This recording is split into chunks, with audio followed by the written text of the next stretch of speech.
Rouen, France, January 9th, 1431. A young woman, barely 19, stands in a cold stone courtroom. Heresy was her crime.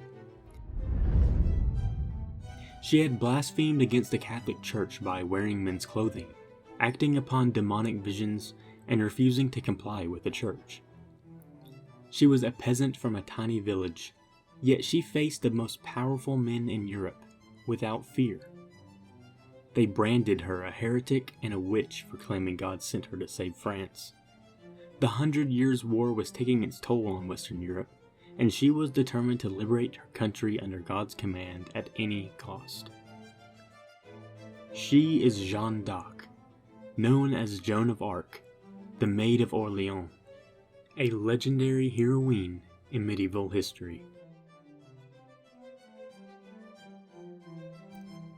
Welcome back to the Historian's Table. Today we're stepping into medieval Europe once again, but this time to explore the legacy of Joan of Arc, a young woman who was unfairly tried by the Catholic Church and burned alive for her beliefs.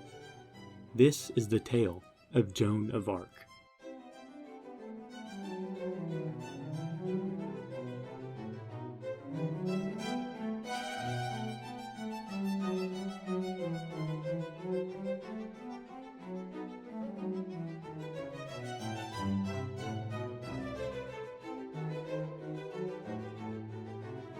Joan of Arc was born at Domremy in 1412, a small village in the Vosges department near northeastern France. Jacques d'Arc and Isabelle Romay were her parents, a peasant farmer and housemother who taught Joan to do household chores and help in the fields, with her mother also providing religious education. In 1425, Domremy was attacked and their cattle taken, due to the war entering the area some years prior, leading to a common sentiment that the English must be driven out of France to achieve peace. It was after this raid that Joan received her first vision. In it, she testified she saw Saint Michael surrounded by angels in her garden, and afterwards she wept because of how badly she wanted them to take her with them. She claimed she had these visions of Saint Michael often, usually when the church bells rang. Joan also testified that she swore a vow of virginity to the virgins Saint Margaret and Saint Catherine, as these saints instructed her to do so, a step integral to her divine calling. With these voices guiding her, she eventually persuades local officials with her visions to escort her to the Dauphin Charles VII, who cowers in Chinon. Greenlit by Robert de Baudricourt, Joan was escorted by 6 soldiers to the royal court. Before embarking, Joan was provided with men's clothing by her escorts, which she proudly wore. As part of her destiny to liberate France, Saint Michael instructed her to continue to wear men's clothing for practicality and to have equal authority in a patriarchal society. Because of this, Joan continued to wear men's clothes for the remainder of her life, a staple of her legacy.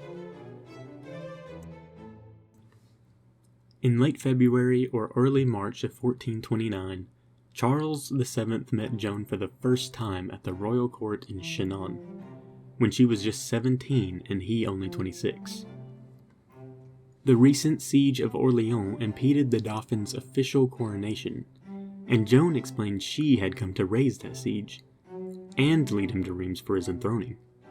Charles was impressed, but for greater assurance, Joan was examined by a council of theologians, declaring she was a good person and a good Catholic.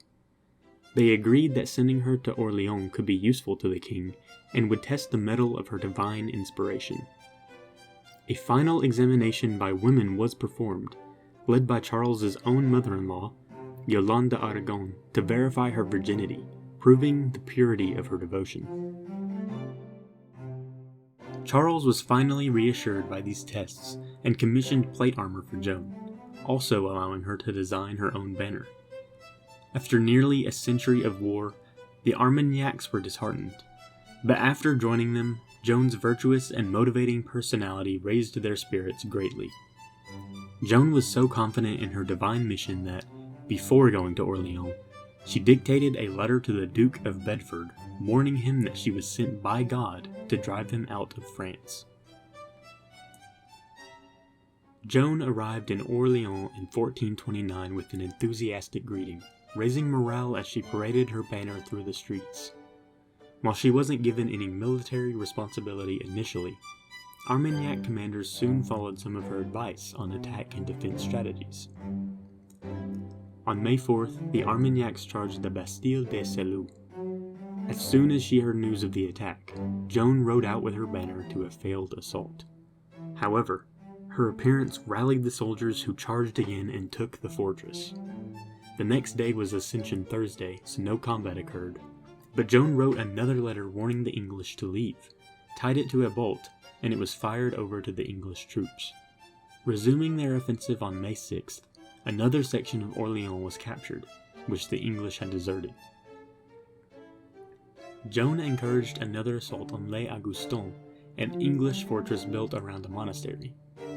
After its capture, the Armagnacs wanted to finally go on the defensive, but Joan again encouraged attacking, this time the main English stronghold, Les Tourelles. As Joan waved her banner in battle, she was struck between the neck and shoulder by an arrow, but returned later and rallied the final assault that took the fortress. The English retreated, and the French celebrated their God-sent savior. With Orléans liberated, Joan's next goal was to assure Charles was crowned. The large advance to Reims went smoothly, with many towns on the path returning to French allegiance without resistance.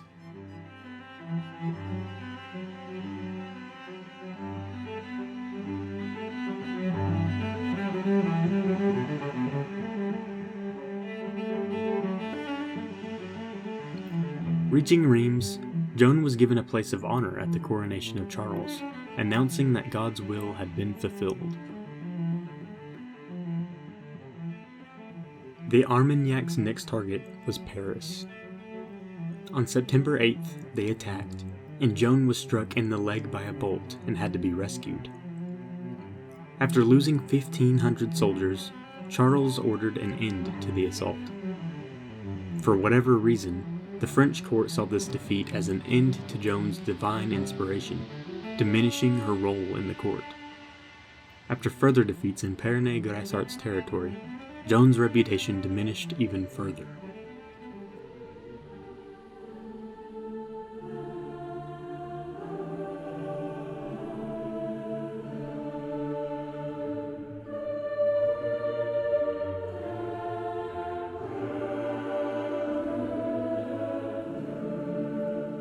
After a few months of truce, the Duke of Burgundy began retaking towns that hadn't succeeded to him. Joan led a group of volunteers to relieve the town of Compiègne. In May of 1430, Joan joined this attack at Compiègne, hoping for a valiant victory, but was ultimately detained and captured, taken to Jeanne de Luxembourg's castle at Beaulieu-les-Fontaines, finally being transferred to the town of Arras. The English and their allies celebrated the defeat of Jeanne d'Arc, ready to continue their military campaign without her to stop them. The English, with Bishop Pierre Cauchon of Beauvais leading negotiations, paid about 10,000 livres for Joan, equating to several $100,000 in today's money. After the ransom was paid, Joan was moved to Rouen, the English's main headquarters in France. Dishearteningly, there is no evidence that King Charles made any attempts to rescue Joan from English custody.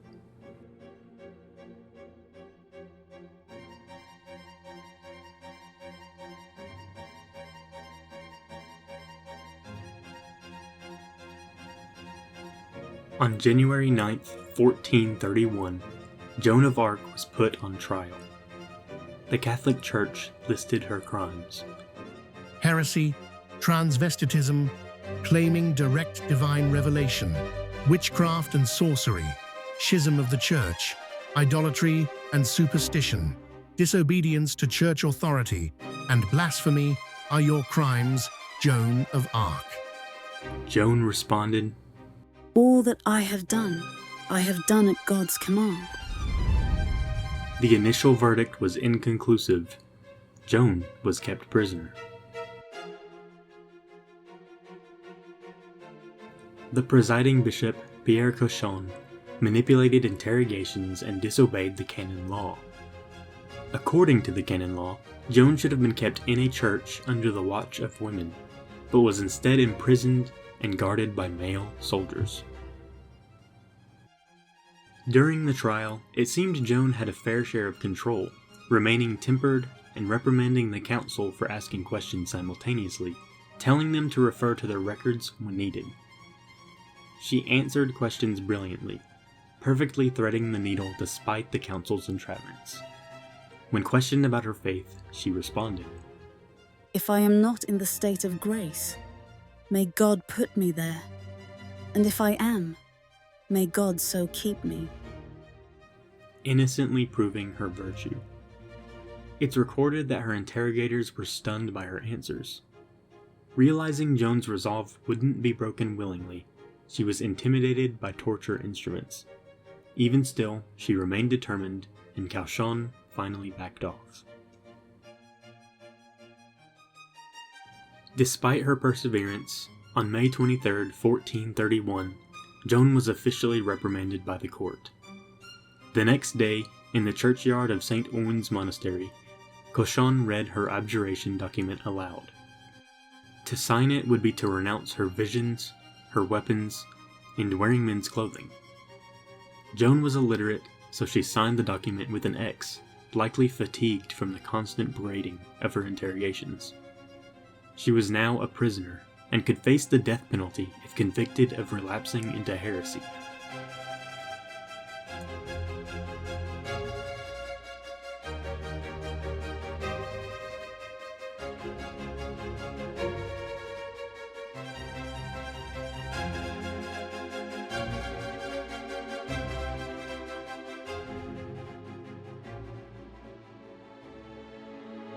In her cell, Joan was given a dress to wear and chains to restrict her.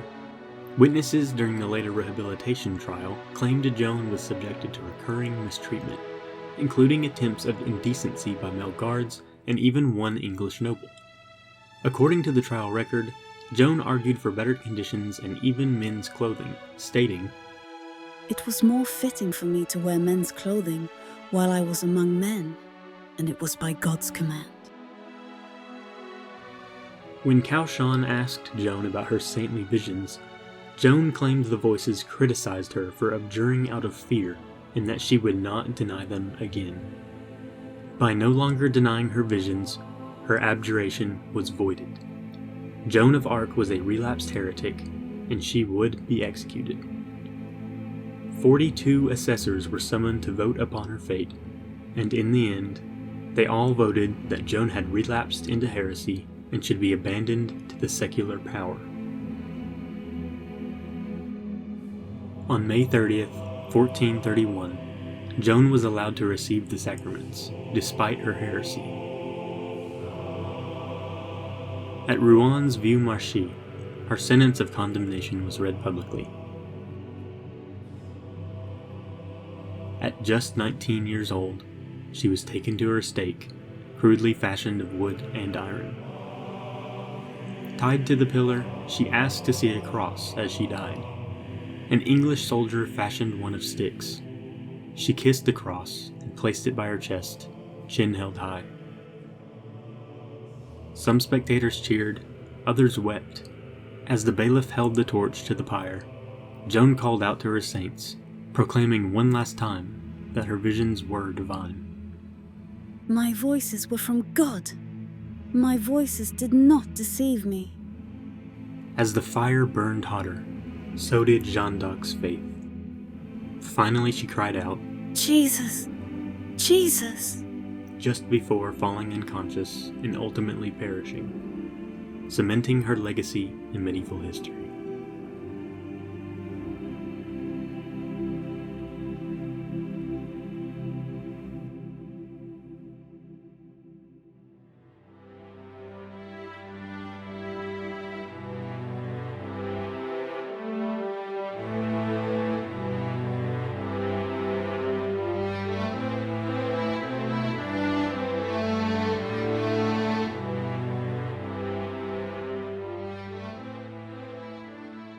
Joan of Arc's execution didn't really affect the 100 Years' War directly, although her legacy did continue to rally French forces. Just 22 years after Joan's death, the French finally won the war in 1453. On February 15, 1450, worried that his consecration was achieved through the help of a heretic, King Charles ordered Guillaume Bouilly, a theologian, to open an investigation into Joan's trial. After interviewing 7 witnesses, Bouilly concluded Joan's title of heretic was arbitrary. She was a prisoner of war, mistreated as a political prisoner, and was put to death without basis. After 2 years of back-and-forth investigations, Joan's rehabilitation trial began on November 7, 1455, when Joan's mother, Isabel, delivered a formal request for her daughter's rehabilitation. Ending on July 7, 1456, after the testimonies of over 100 witnesses, the court finally concluded the original trial was unjust and deceitful. Joan's name was cleared, and it was suggested that Cauchon and his advisors may be guilty of malice and heresy themselves. To honor Joan of Arc's service to France and its people, the court ordered that a cross be erected on the site of her execution, a memorial that lasts to this day. Joan of Arc's legacy resonates powerfully today, embodying courage and conviction that continues to inspire. She's celebrated as a fearless trailblazer. Some see her as France's savior, others as a symbol of unwavering resolve, breaking the norms that confined her. Her life stands as a reminder for us to find our own purpose, to act with integrity, and to shape a future that honors the strength within us all.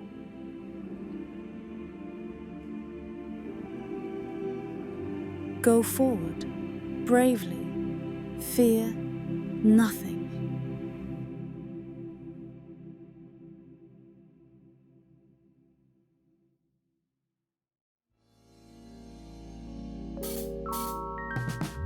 Thanks for stopping by today. I'm your host Ethan, and I hope you enjoyed the video. You're always welcome at the Historian's Table. One last time, thanks, and I'll see you in the next one.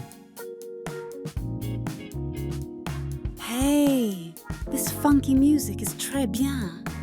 Say, since you're still watching, you should subscribe and share my story.